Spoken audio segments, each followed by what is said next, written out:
देखो, अब हम लोग करेंगे न्यूक्लियर टेक्नोलॉजी का लास्ट सेक्शन। ठीक है, इंडियाज न्यूक्लियर डॉक्ट्रिन। भारत का अपना क्या प्रिंसिपल है? भारत अपने न्यूक्लियर टेक्नोलॉजी पे क्या सोचता है? बताओ तो, क्या सोचता है भारत? बिना देखे हुए बताओ तो। अर्णव गोस्वामी वाला चीज़ नहीं ना है जी। क्या पूछता है भारत? बताओ तो, क्या क्या इंडिया क्या स्टैंड है? बताओ दोनों स्टूडेंट। तुम मत बोलो, तुम दोनों बोलो। बताओ तो क्या है, इंडिया क्या स्टैंड है न्यूक्लियर टेक्नोलॉजी को लेकर? इंडिया फोड़ना चाहेगा फर्स्ट में? नहीं समझ में आ रहा है? इंडिया फर्स्ट में बम फोड़ना चाहेगा, nuclear bomb? Second use policy हमारा। हम कभी भी ऐसे नहीं धमकाएंगे किसी को। हम जो भी न्यूक्लियर टेक्नोलॉजी बना रहे इसलिए ताकि दूसरा कोई अटैक नहीं कर सके। इस फिलोसफी से हम आगे बढ़ते हैं। और दूसरा, यदि मगर हमको इंटेलिजेंस से पता चल गया कि वो अटैक करने वाला है, तभी भी हम कर सकते हैं। तो वहाँ फर्स्ट यूज पॉलिसी भी आ सकता है। वहाँ मेनली हमारा क्या है, सेकेंड यूज पॉलिसी है। अभी पढ़ोगे समझोगे। देखो यहाँ पे India's nuclear doctrine. The nuclear doctrine represent the set of beliefs and principles held by India with regard to the use of its nuclear weapons. कहने का मतलब है कि न्यूक्लियर डॉक्ट्रिन का मतलब होता है सेट ऑफ बिलीव। हम क्या सोचते हैं, हमारा क्या सिद्धांत है भारत का, और भारत क्या किससे रिलेटेड, कि कैसे हम न्यूक्लियर वेपन्स को हम ऑपरेट करना चाहेंगे। तो ये जो भी सेट ऑफ रूल्स हैं, set of belief, set of principle है जो भारत सोचता है न्यूक्लियर वेपन्स के लिए, इसी को हम कहते हैं न्यूक्लियर डॉक्ट्रिन। समझे? अब जानते हो कि 1998 के बाद क्या हुआ? हम पोखरण टेस्ट किए, जानते हो पोखरण टेस्ट। अब जब पोखरण टेस्ट किए तो दुनिया सब दौड़ते हुए आ गया कि लगाओ इस पर सैंक्शन, लगाओ इस पर, क्योंकि ये बिना पूछे हुए किया है। और उसके बाद एनपीटी का भी इशू हुआ, नॉन प्रोलिफरेशन ट्रीटी का भी हुआ, तो उसमें हम साइन नहीं किए, क्योंकि वो साइन करेंगे तो हैव्स और हैव्स नॉट्स वाला कॉन्सेप्ट है। न्यूक्लियर हैव्स का मतलब क्या कि 5 ही कंट्री जो विक्टर पावर है फर्स्ट वर्ल्ड वार का, सेकेंड वर्ल्ड वार का, उसी को रिकॉग्निशन मिलेगा न्यूक्लियर पावर का। बाकी यदि एनपीटी साइन कर लिए तो हम लोग को मिलेगा ही नहीं। इसका मतलब हम न्यूक्लियर वेपन्स रख ही नहीं सकते हैं। तो इंडिया बोला ये डिस्क्रिमिनेटरी है, हम नहीं साइन करेंगे। अब रिजल्ट क्या हुआ कि 1998 के बाद जब पोखरण टेस्ट हुआ स्टूडेंट, तो कनाडा, यूनाइटेड स्टेट जो हमें यूरेनियम देता था, बढ़िया सुनते रहो अच्छे से, जो हमें यूरेनियम देता था वो बंद कर दिया। क्यों? आखिर हम क्या किए कि जो कनाडा हमको यूरेनियम दे रहा था न्यूक्लियर पावर प्लांट के लिए, उसी से हम बम तैयार कर दिए। तो ये लोग को डर लगा कि बोला गलत दे दिए, यदि हम नहीं देते यूरेनियम तो ये इनरिच करता ही नहीं, या ना ही तुम्हारा न्यूक्लियर बम बनाता। इसलिए हमारे ऊपर सैंक्शन लगा दिया, इकोनॉमिक सैंक्शन लगा दिया। हालांकि इंडिया बहुत बड़ा अर्थव्यवस्था है, इंडिया कोई फर्क नहीं पड़ा ज़्यादा, मगर फिर भी एक रिलेशन तो खराब हो जाता है ना इंटरनेशनली। हमारा अपना इकोनॉमी में कोई इम्पैक्ट नहीं पड़ा, बट बाहर एक रिलेशन जो होता है कंट्री के साथ, उसमें कोई दिक्कत आ जाता है। समझे? ये स्थिति रहा। तो देखो यहाँ पे पोस्ट 1998 न्यूक्लियर टेस्ट। अब 1998 के टेस्ट के बाद क्या हुआ कि हमारे ऊपर बहुत सारे सैंक्शंस लगे। बाकी कंट्री लोग हमको बहुत ही हीन भावना से देखना शुरू कर दिए कि देखो कुछ भी कर सकता है ये कंट्री। मगर बाकी कंट्री को प्रॉब्लम नहीं है कि हम दोनों एनिमी कंट्री से घिरे हुए हैं। एक तरफ चाइना है, एक तरफ पाकिस्तान है। पाकिस्तान तो हमसे पहले न्यूक्लियर बन गया, अच्छा ना, तो पहले से ही है। तो हम क्या करते उस स्थिति में? कभी भी बम दाग सकता था ये। तो हम अपने आप को बचाने के चक्कर में न्यूक्लियर वेपन्स का परीक्षण किए थे स्टूडेंट। मगर अब तुमको दुनिया को कमांड करना है, दुनिया को ये बिलीव करवाना है कि देखिए हम बना तो रहे हैं, हम बना रहे हैं किसी को तबाह करने के लिए नहीं, हम खुद को सुरक्षा देने के लिए बना रहे हैं।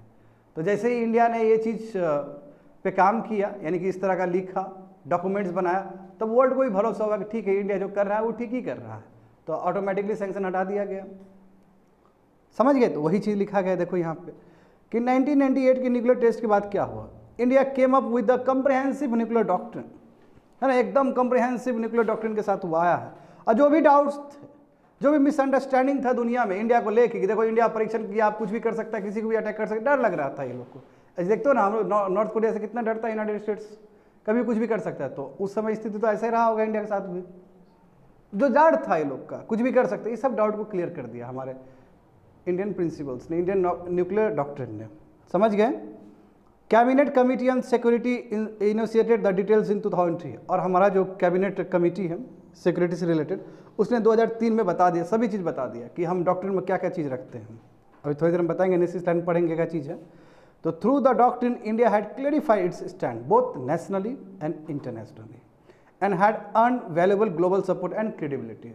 तो ये जो भी दस्तावेज लेके आया है, डॉक्ट्रिन लेके आया है तुम्हारा कैबिनेट कमेटी ऑन सिक्योरिटी, इससे हम क्लैरिफाई करिए नेशनल लेवल पे भी कि देखिए हमारा ये गोल रहेगा, है ना। सब स्टेट भी समझ गया इस चीज़ को, नेशन भी समझ गया, एज वेल एज इंटरनेशनल भी मैसेज गया। और जैसे ही ये मैसेज गया तो दुनिया खुश हो गया, बोला ठीक है ये तो बहुत रिस्पॉन्सिबल सरकार है इसका, तो ऐसा नहीं है कि ये बम उम बना के किसी को मारने वाला है, इसका जिम्मेदारी है, इसको ज़रूरत भी है, तो बिल्कुल कर सकता है। तो ग्लोबल सपोर्ट मिला, तो जो हमारे ऊपर 1998 के बाद जो रिस्ट्रिक्शन लगा वो हट जाएगा फिर, ठीक है, समझ रहे हो ना। तो ग्लोबली सपोर्ट मिला और हमारे क्रेडिबिलिटी मिला कि चलो ठीक है।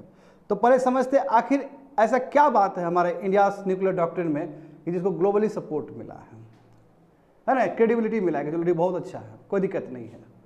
तो देखो ये बहुत इंपॉर्टेंट पॉइंट है, क्रेडिबल मिनिमम डेटरेंट, ये इसी प्रिंसिपल से स्टार्ट हुआ, ये जो वर्ड है ना इसी से स्टार्ट हुआ है, हमारा फाउंडेशन है ये एक तरह से। क्या होता है इसका मतलब? इसका मतलब ये है स्टूडेंट, इतना हमारे पास न्यूक्लियर वेपन्स रहेगा कि जिससे हम अपने आप को प्रोटेक्ट कर सकें। बात समझे? क्रेडिबल का मतलब क्या होता है? सम्मानजनक, कम से कम और डिटरेंट हो, ताकि हम रोक सके। किसको रोक सके? एनिमी कंट्री को अटैक करने से रोक सके, समझे। तो क्रेडिबल मिनिमम डिटरेंस का मीनिंग भी दिया गया वहाँ पे, deterrence to be effective must be credible which includes, यानी कि जो डिटरेंस होगा, रोकने का जो ताकत होगा वो तब तक ठीक है, यानी कि तब तक क्रेडिबल है जब तक हमारे पास ये सभी चीज़ है। 5 नंबर तक। नंबर 1 क्या है? हमारे पास न्यूक्लियर फोर्सेस का सफिशिएंट अमाउंट होना चाहिए। न्यूक्लियर फोर्सेस सफिशिएंट अमाउंट होने का मतलब क्या है? हमारे पास वार हेड होने चाहिए, वार हेड मतलब न्यूक्लियर वेपन्स होने चाहिए। हमारे पास मीन्स ऑफ डिलीवरी होना चाहिए। कैसे डिलीवरी करते हो? मिसाइल्स से, यानी कि हमारे पास मिसाइल्स होने चाहिए, अग्नि सब होना चाहिए, समझे। और हम इतना हमारे पास होना चाहिए कि हम अनएक्सेप्टेबल डैमेज पहुंचा सके जो भी कंट्री हम पे अटैक करना चाहता है। तो हम डायरेक्ट बोल रहे हैं कि हमारा क्या है, ये तुम अटैक करोगे तो हम छोड़ेंगे नहीं, फिर तुम्हारा हालत खराब कर देंगे हम भी। खुलेआम चेतावनी है, बात समझे ना। तो सफिशिएंट और सर्वाइवल, यानी कि इतना न्यूक्लियर फोर्सेस होना चाहिए कि हम सर्वाइव कर सके, इतना पर्याप्त होना चाहिए, चाहे वो वार हेड में हो चाहे न्यूक्लियर वेपन्स में हो, समझे। न्यूक्लियर वेपन समझ रहे, वार हेड मतलब न्यूक्लियर बम्स हमारे पास, या मीन्स ऑफ डिलीवरी। अब वेपन्स खाली होने से तो नहीं होगा, वो वेपन्स को छोड़ना भी पड़ेगा, इसलिए मिसाइल टेक्नोलॉजी आपके पास होना चाहिए, मिसाइल का बनावट होना चाहिए आपके पास, ये सभी, ताकि हम क्या कर सके, अनएक्सेप्टेबल डैमेज पहुंचा सके एनिमी कंट्री को, जो कि पहले हमको अटैक किया होगा। नंबर 1। दूसरा क्या है? Nuclear forces must be operationally prepared at all times, और जितने भी हमारे न्यूक्लियर फोर्सेस है सब रेडी रहेगा एनी टाइम। क्यों? क्योंकि अटैक तो कभी भी हो सकता है ना। जब अटैक कभी भी हो सकता है तो हम प्रिपेयर कभी भी रह सकते हैं। देखते हो मोदी जी अटैची लेकर घूमते हैं कि नहीं घूमते हैं? न्यूक्लियर बम ही तो होता है, उसके अंदर रिमोट होता है, हमेशा देखोगे वो सिक्योरिटी लेकर घूमता है। वो सोचो इतना चीज़ है, दिखाता तो है, मूवी सब में दिखाता, मूवी में दिखाता, और रियल में दिख जाएगा तुमको।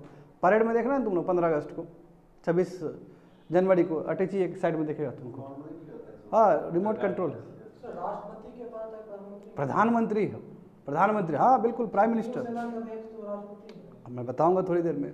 सीडीएस को नहीं दिया जाता है, राष्ट्रपति छोड़ो ना, राष्ट्रपति नॉमिनल हेड नहीं जानते हो। राष्ट्रपति के पास क्यों रहेगा भाई? किसको चुन के भेजे? हम प्रधानमंत्री को नहीं चुन के भेजे हैं, जिसको चुन के भेजेंगे उसी को देंगे, जो इलेक्टेड पॉपुलर इलेक्टेड गवर्नमेंट को देते हैं। देखो यहाँ पे, यानी कि न्यूक्लियर फोर्सेस हमारा हर समय रेडी रहेगा, एकदम दुरुस्त रहेंगे हम, ठीक है।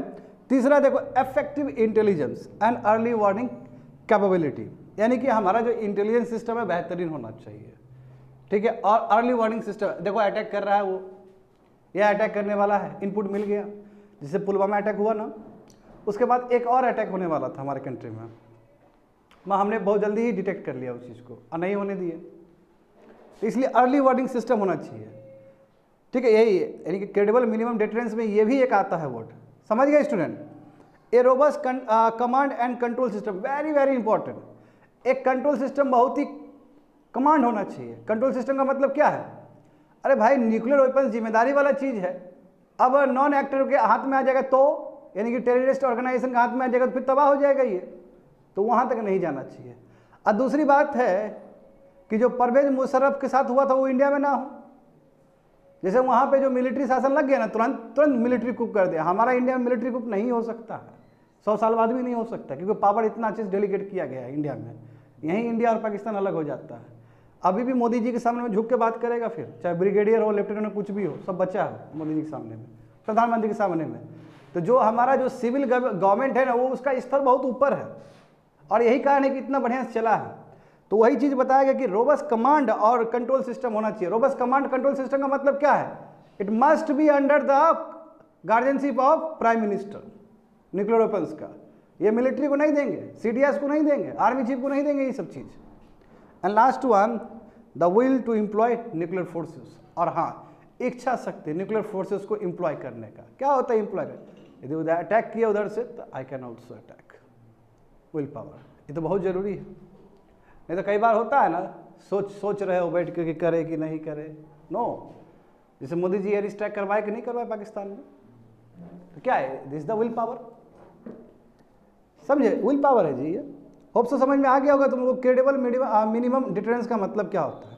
इतना डिटरेंस कि जिससे दूसरा कोई अटैक करने से डरे। कैसे दूसरा कोई कंट्री डरेगा हमको अटैक करने से? जब हमारे पास सफिशिएंट न्यूक्लियर फोर्सेस रहेंगे, जब हमारे पास सर्वाइवल न्यूक्लियर फोर्स रहेंगे, चाहे in terms of war head हो, चाहे न्यूक्लियर वेपन्स का बात हो, या फिर डिलीवरी ऑफ न्यूक्लियर वेपन्स का बात हो। अब डिलीवरी ऑफ न्यूक्लियर वेपन्स का बात होता है, फिर 3 जगह से बात होगा। फिर स्टूडेंट, न्यूक्लियर सबमरीन का भी बात होगा, फिर मिसाइल का भी बात होगा, फिर A to Z वाला भी बात होगा। फिर हम न्यूक्लियर ट्राइड हो चुके हैं, जानते हो 2017 में न्यूक्लियर ट्राइड हो चुके हैं हम तीनों जगह से। हम पानी से भी, हम जमीन से भी, हम एयर से भी अटैक कर सकते हैं। और ये बहुत गौरव का विषय है, क्योंकि वर्ल्ड में 3 या 4 कंट्री ही हुआ है न्यूक्लियर ट्राइड। जाके चेक कर लेना, ये 2017 का सबसे बर्निंग इशू था ये न्यूक्लियर ट्राइड।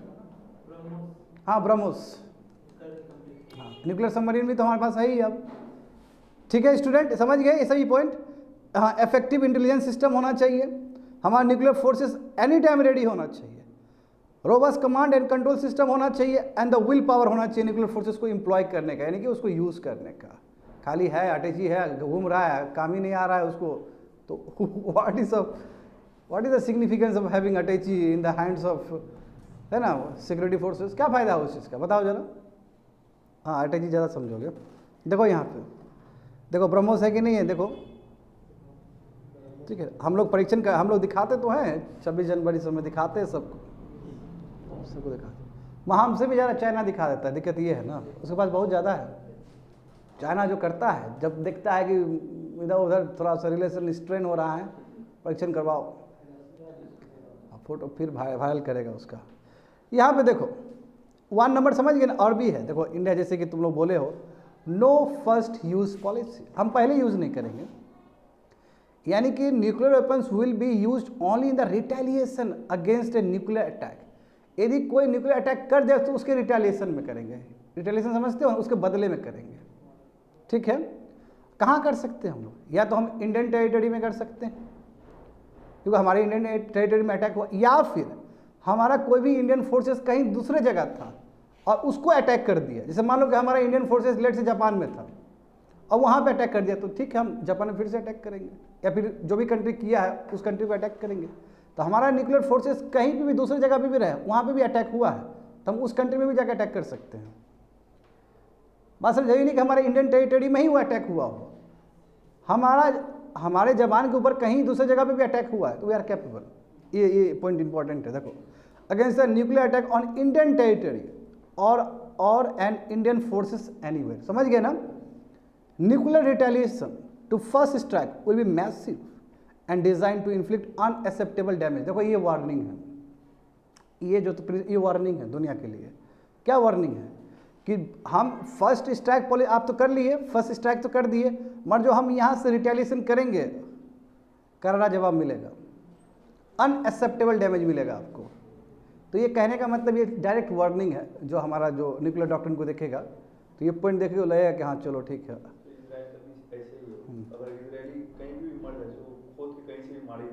वो मोसाद इतना स्ट्रांग है।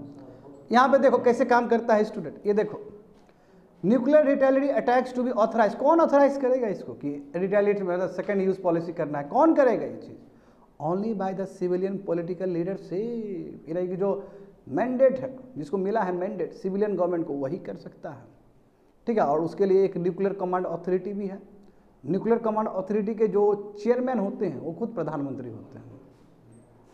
समझे ना? तो ये इंपॉर्टेंट हिस्सा लेगा, खुद प्रधानमंत्री लेंगे।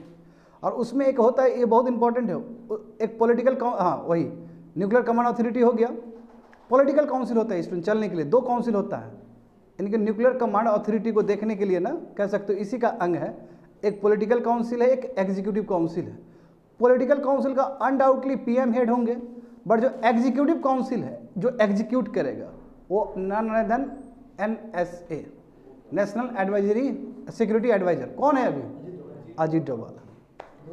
तो बहुत भयानक है, अब उसके बारे में तो बोलते रहेंगे, फिर भी समय कम पड़ जाएगा अजीत डोभाल के बारे में, है ना। पूजनीय है भारत के लिए, तो जो बोलते हैं माँ का लाल जो बोलता है, तो अजीत डोभाल का नाम ले सकते हो तुम लोग। क्या नहीं किया नॉर्थ ईस्ट में, इधर खालिस्तानी क्या नहीं किया। हाँ, पूरा इंटीग्रेट किया नॉर्थ ईस्ट को। वहाँ पे नागालैंड का इशू कैसे सॉल्व किया है उसने, जो 2016-15 में जो तुम्हारा नागालैंड के साथ इशू हुआ, तो उस समय भी अजीत डोभाल ही थे नंबर 1। इधर खालिस्तानी जो हुआ था, ये बिंद्रवाला वाला जो केस था, उसमें भी वो खुद जाके सिख बन के अंदर रहे थे लोग के साथ। तो फिर उधर पाकिस्तान में भी स्पाई बन के रहे हैं। इसका तो हिस्ट्री ही गजब है, लोगों को पता नहीं है अजीत डोभाल के बारे में। अजीत डोभाल के बारे में जानेगा लोग प्रेम हो जाएगा, क्यों राष्ट्रभक्त तो वो होता है।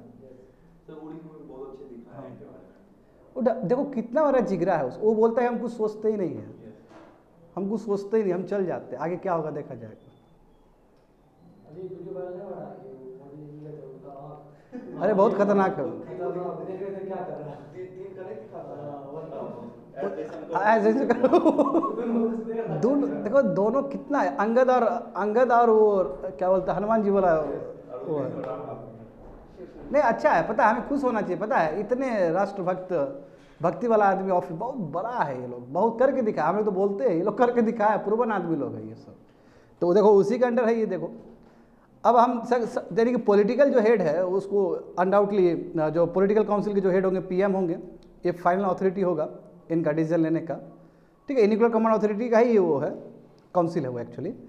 And this council will aided by the, अब ये जो पॉलिटिकल काउंसिल है उसको हेल्प करने के लिए एग्जीक्यूटिव काउंसिल भी होता है, उसका NSA हेड रहेंगे, है ना। Bestowing the decision on the popularly elected, देखो elected political executive earns India lot of credibility. चूंकि हमने जो अधिकार दिया है कि न्यूक्लियर वेपन्स कैसे यूज होगा, फाइनल गो वो किसको अधिकार दिया है, जिसको हम चुन के भेजे हैं। तो इसके वजह से दुनिया में एक पॉजिटिव मैसेज है कि देखो इसलिए मिलिट्री को नहीं दिया ये चीज़, तो मिलिट्री की देगा तो फिर परवेज मुशर्रफ वाला हालत हो जाएगा फिर पाकिस्तान का जो हुआ था। क्यों पाकिस्तान इतना आगे चला गया, मिलिट्री कैसे बार बार क्यों कूप हो जाता था वहाँ पे। अभी देखो अभी तक स्थिति वहाँ का सेना जो है ना, सेना का पूरा बिजनेस चलता है, पूरा बिजनेस, नमक से लेके तेल से लेके हर चीज़ में उसका शेयर है। तो ये स्थिति है, तो 23% 25% इन्फ्लेशन नहीं होगा क्या उस कंट्री में, जहाँ इस लेवल पर आप कंट्री करके रखे हो, पूरा बर्बाद है पाकिस्तान। आगे देखो, non use of nuclear weapons against non nuclear state. देखो ये तो बड़ी बात है, ये बहुत खूबसूरत चीज़ है कि हम न्यूक्लियर वेपन्स यूज़ नहीं करेंगे नॉन न्यूक्लियर स्टेट्स के ऊपर। जो स्टेट न्यूक्लियर नहीं हुआ है उसके ऊपर न्यूक्लियर से आक्रमण नहीं होगा। अच्छी बात है ना। जैसे कई स्टेट, मान लो कई दूसरा स्टेट जो न्यूक्लियर स्टेट नहीं है, न्यूक्लियर से समझ रहे हो नहीं है, बहुत सारा ऐसा कंट्री है, बांग्लादेश कहाँ न्यूक्लियर स्टेट है, श्रीलंका कहाँ न्यूक्लियर स्टेट है, ऐसा बहुत सारा कंट्री है।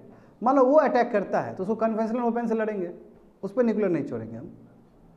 हाँ, बायोलॉजिकल वेपन से अटैक किया और केमिकल वेपन से अटैक किया तो फिर हम न्यूक्लियर वेपन हम यूज़ करेंगे, क्योंकि बायोलॉजिकल वेपन और जो केमिकल वेपन है उसको यूज़ करने का परमिशन नहीं है as per the international norm. बात समझे, तो उस समय कर सकते, बट कन्वेंशनल वेपन से कोई नॉन न्यूक्लियर स्टेट हमें अटैक किया तो we can't attack with the nuclear technology, nuclear weapons, we have to retaliate with the same manner conventional weapon. समझिए, देखो तो क्रेडिबल मिनिमम डिटरेंस का बात जो है ये भी है, साथ साथ हम नो फर्स्ट यूज़ पॉलिसी भी करते हैं and no use against non nuclear states. इससे साफ साफ पता चलता है कि भारत का जो न्यूक्लियर जो डॉक्ट्रिन है वो केवल डिफेंस के लिए है। हम अपना कंट्री का सुरक्षा चाहते हैं, हम किसी पे अटैक नहीं करना चाहते हैं। क्लियर तो बोल तो रहे हैं ना, ही हमारा फर्स्ट यूज़ पॉलिसी है, हम सेकेंड यूज़ पॉलिसी है, रिटेलिएशन में करेंगे। बात समझ में आ रहा है ना, हम नहीं नॉन न्यूक्लियर स्टेट पर अटैक करेंगे।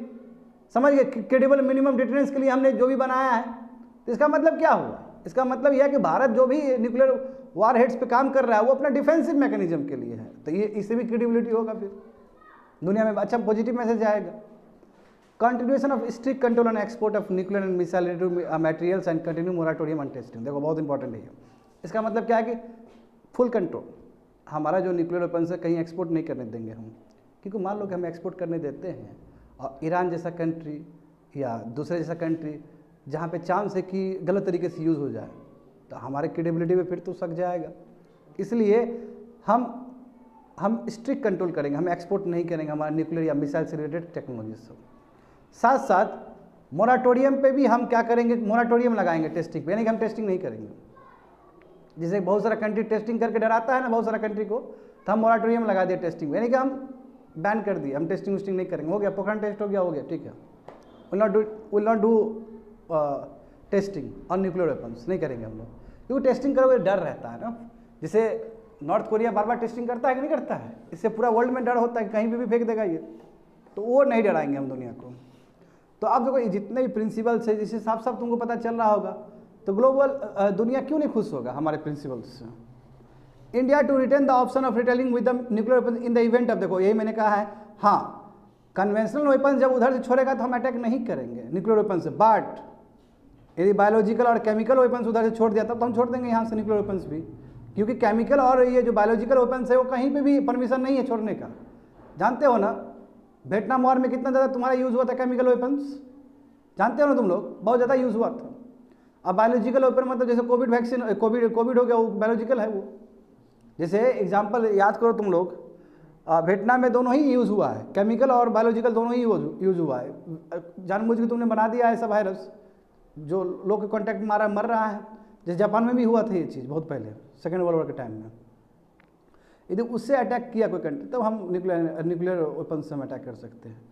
Continued commitment the goal of nuclear weapons free world through disarmament. देखो ये बड़ी बात है, मगर हमारा एफर्ट रहेगा कि दुनिया क्या है, पूरा न्यूक्लियर फ्री रहे, मतलब न्यूक्लियर वेपन्स फ्री वर्ल्ड हो। और कैसे होगा, कम कम करके, बट कम कैसे, पहले आप कम करो तब हम भी कम करेंगे। जैसे देखते हो ना कि लास्ट ट्रीटी था रसिया और इसके बीच में न्यूक्लियर वार हेड्स को कम करने के लिए, ताकि नहीं था, ये दोनों का बहुत ज़्यादा है। अब हमसे थोड़ी रसिया से फाइट है हमारा, क्या कभी फाइट नहीं हो सकता, क्योंकि बहुत ज़्यादा है उसके पास वेपन। तो वही बोला है कि ठीक है हम कोशिश करेंगे कि वर्ल्ड को ना हम फ्री बनाएं, न्यूक्लियर वेपन्स कोई यूज़ नहीं करे डिसआर्ममेंट से, बट उसके लिए आप लोग को भी काम करना होगा, हैव्स नॉट को भी काम करना होगा। जितने भी न्यूक्लियर हैव्स नॉट है, न्यूक्लियर हैव्स नॉट जानते हो ना, 5 जो विक्टर पावर है, वो भी कम करेगा, वो जितना कम करेगा उस हिसाब से हम भी कम करेंगे, और कोशिश करेंगे दुनिया में न्यूक्लियर वेपन्स ही ना हो। तो डिसआर्ममेंट मतलब क्या होता है, जो भी वेपन्स है उसको डिस्ट्रॉय करना। जैसे ईरान के ऊपर लगा था ना सैंक्शन कि करो, ख़त्म करो, तो इसलिए IEA इंटरनेशनल एटॉमिक एनर्जी जो एजेंसी है वो बार बार जाके इंस्पेक्ट करता है। बात समझे स्टूडेंट, कोई दिक्कत है समझने में?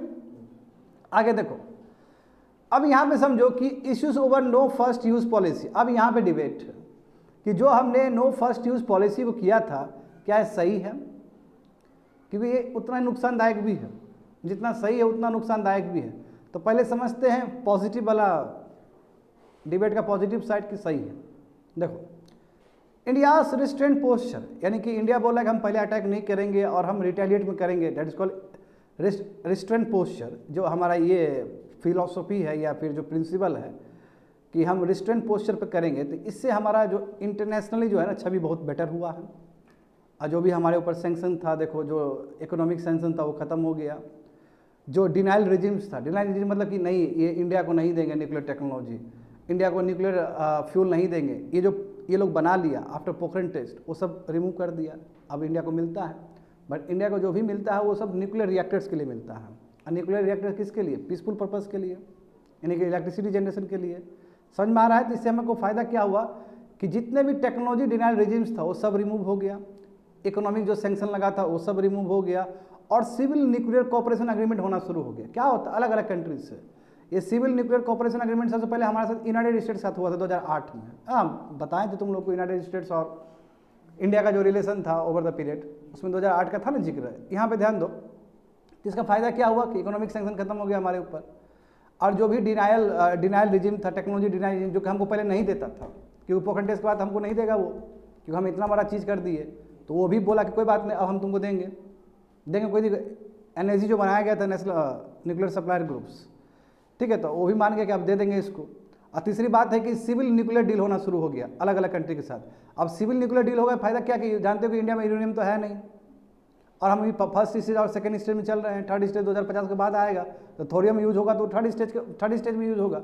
अभी जो फर्स्ट और सेकंड स्टेज में हमको यूरेनियम तो चाहिए बहुत ज़्यादा, तो उसके लिए आपको दूसरा कंट्री पर डिपेंडेंट होना होगा। तो दूसरा कंट्री पर डिपेंडेंट कैसे हो सकते हो, जब आप रन करोगे तब ना होगा ये।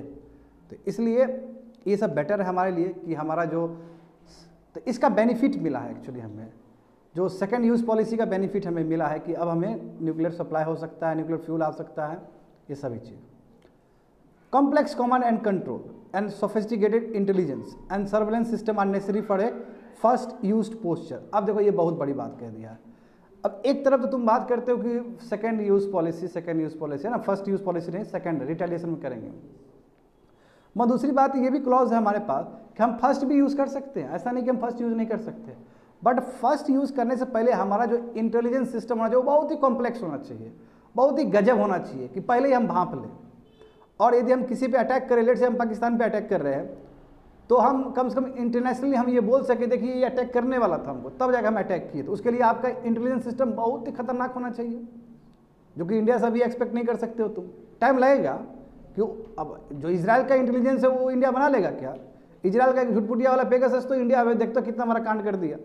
तो फिर तो कॉम्प्लेक्स कमांड होना चाहिए, कंट्रोल होना चाहिए, और सोफिस्टिकेटेड इंटेलिजेंस होना चाहिए, और सर्वेलेंस सिस्टम बहुत ही स्ट्रांग होना चाहिए, तभी जाकर हम फर्स्ट यूज पोस्चर को यूज़ कर सकते हैं।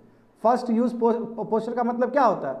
First use, nuclear first use करना, जो कि हमारा एक्चुअली प्रिंसिपल नहीं है, बट एक एक्सेप्शनल क्लॉज है यहाँ पे कि हम कर सकते हैं, पर उसके लिए इंटेलिजेंस हमारे पास बहुत ही तगड़ा होना चाहिए। देखो यहाँ पे ये भी बहुत इंपॉर्टेंट है। हाँ, first use posture will deny India the opportunity engage in the conventional warfare below the nuclear threshold. इसका मतलब क्या कि देखो यदि हम लोग फर्स्ट यूज पोस्चर को यूज़ करते हैं, यानी कि फर्स्ट यूज पॉलिसी करते हैं, तो उस समय फिर हम कन्वेंशनल वेपन्स का यूज़ नहीं करेंगे। कहने का मतलब ये है उस समय हमें न्यूक्लियर वेपन्स का यूज़ करना होगा। We can't use conventional weapons. एक बार आप न्यूक्लियर से अटैक कर दिए तो न्यूक्लियर से ही आपका चलेगा, फिर you can't use conventional weapons in the warfare. समझ गए स्टूडेंट? First use policy. अब देखो ये सबसे बड़ी बात है कि अब फर्स्ट यूज़ पॉलिसी की वजह से क्या होता है स्टूडेंट, अब इसमें बताया गया कि फर्स्ट यूज़ पॉलिसी की वजह से पूरी तरीके से ना आर्म्स रेस शुरू हो जाएगा। इसको ये अटैक करेगा, ये इसको अटैक करेगा, उसको अटैक करेगा। इससे हो सकता है कि पूरा इंटायर साउथ एशिया डिस्टेबलाइज हो जाए। सही बात है कि नहीं है? इसको अटैक करेगा तो बोलेगा कि हमारा गोतिया था, उसको फिर अटैक करेगा, बोलेगा फिर हमारा दोस्त था, फिर इसको अटैक करेगा। तो फर्स्ट यूज़ पॉलिसी तो किसी भी हिसाब से ठीक नहीं हो सकता है, इससे आर्म्स रेस हो जाएगा, सब कंट्री चाहेगा कि हम भी करें, वेरी बैड। अब यहाँ पे देखो जो आर्गूमेंट्स है जो कहता है कि नो फर्स्ट यूज़ पॉलिसी बेकार का चीज़ है। अब तुम खुद सोचो, अच्छा खुद सोचो कि मान लो कि तुम्हारे ऊपर न्यूक्लियर अटैक हो गया हमारे कंट्री पे, तो क्या हम उतना इम्पैक्टफुल रहेंगे कि सेकेंड बार अटैक करके वो लोग ख़त्म कर दें? अरे हो सकता है हमारा जो मिलिट्री एसेट हो, बेस हो, वही उड़ा दिया हो, अब पता चला कि हमारा थोड़ा सा बचा है तो न्यूक्लियर सबमरीन का, वो क्या करेगा फिर? तो ये भी एक फॉल्ट है, समझे? जैसे एग्जाम्पल देखो दिया गया है कि बहुत सारे क्रिटिक्स इस चीज़ को लेकर बड़ा ही क्रिटिकल है कि हम क्यों नो फर्स्ट यूज़ पॉलिसी को पे ज़्यादा इतना ध्यान है, क्योंकि ऐसा होगा तो सीरियस वार टाइम में हमको बहुत नुकसान हो जाएगा, लाइबिलिटी बर्डन हो जाएगा हमारे ऊपर। क्यों? क्योंकि मान लो कि नो फर्स्ट यूज़ पॉलिसी की वजह से इनिशियल कैजुअलिटी तो बहुत ज़्यादा होगा, यानी कि हम अटैक तो करेंगे नहीं, वो वाला अटैक करेगा, तो आपका इनिशियल कैजुअलिटी में इतना ज़्यादा बर्बाद हो गया, पॉपुलेशन मर गया, खत्म हो गया, सिटी खत्म हो गया, इंफ्रास्ट्रक्चर खत्म हो गया, करोगे क्या तुम? तब फिर तुम अटैक करने जा रहे हो और तुम बोले कि फिर अनएक्सेप्टेबल डैमेज होगा। I don't think unacceptable damage होगा। अनएक्सेप्टेबल डैमेज फर्स्ट में ही हो सकता है जब आपके पास पिक पे है वार हेड्स, वो अटैक, आप ऐसे तो कोई जगह पे अटैक, वो तो सोच समझ के ही अटैक करेगा, न्यूक्लियर बेस पे ही अटैक करेगा उससे। तो इसलिए student massive retaliation is not credible. उसके बाद आप मैसिव रिटेलिएशन कर ही नहीं सकते हो, वो संभव ही नहीं है, स्पेशली वो भी टैक्टिकल न्यूक्लियर स्टैक ऑन। यदि मान लो कि इंडियन फोर्सेस पे वो अटैक कर दिया, इंडियन मिलिट्री बेस पे अटैक कर दिया, इंडियन मिलिट्री एसेट पे अटैक कर दिया, तब क्या करोगे तुम? कुछ नहीं कर पाओगे। तो इसलिए स्टूडेंट इस केस में हमें क्या करना चाहिए? जब हम देखते हैं कि हम फर्स्ट यूज़ पॉलिसी भी नहीं चला पा रहे हैं, सेकेंड यूज़ पॉलिसी पे काम कर रहे हैं, तो इसलिए स्टूडेंट हमारे पास सोफिस्टिकेटेड यानी कि बहुत ही कॉम्प्लेक्स, जो आधुनिक हो और expensive ballistic missile defence system होना चाहिए कि उधर से न्यूक्लियर वार हेड आए तो हम उसको कोप कर सके, उसको हटा सके। और ही S-400 ही तो है ये बैलिस्टिक मिसाइल डिफेंस सिस्टम। क्या S-400 जो रशिया से हम खरीदते हैं, और हम रशिया से भी हाल फिलहाल में ही खरीदे हैं, जहाँ पे यूनाइटेड स्टेट से हमको थोड़ा वेबर भी मिल गया था काटसा लॉस से। याद आ रहा है सभी चीज़? बिल्कुल। तो ऐसे केस में हमें क्या करना चाहिए? Expensive ballistic missile defence system को मजबूत करना चाहिए। ये कहीं ना कहीं फर्स्ट स्ट्राइक जो उधर से होगा तो कहीं ना कहीं ये अच्छे से हमें बचा सकता है। ऑप्शन समझ में आ गया होगा। S-400 जो नोट्स बना लो, लिख लो S-400 जो रशिया से परचेस करते हैं हम लोग। That's it.